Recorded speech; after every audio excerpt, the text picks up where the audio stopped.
In this video we will discuss the scenarios to avoid with crocodiles and how to defend when attacked. Scenarios to avoid. Don't swim in waters known to have crocs. This is a no-brainer, but if there is a sign that states they are around, it's likely there for a reason. Avoid swimming at dusk or night in croc country. Crocodiles often hunt at these times.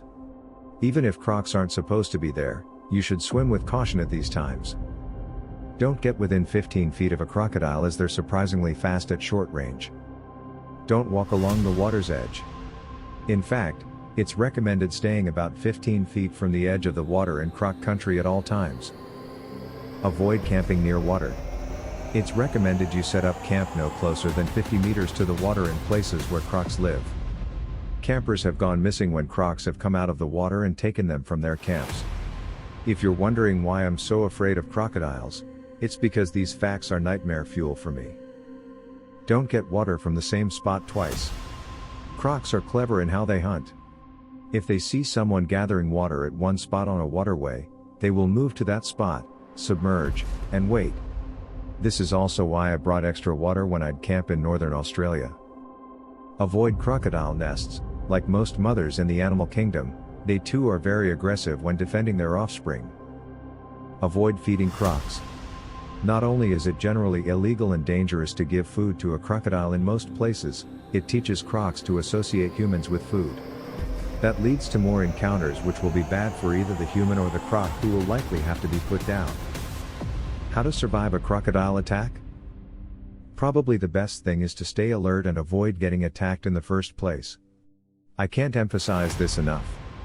You do not want to deal with a croc when you're in their mouth. That's because once a croc clamps down on you, it's basically impossible to open their jaws. However, if you do find yourself in this situation, I suppose you should have a plan. Here's a hot tip: crocs do have sensitive spots, their eyes, nostrils and throat. Poke it in the eyes. If you can have the wherewithal to get your fingers or something else into these sensitive organs, the croc may release you.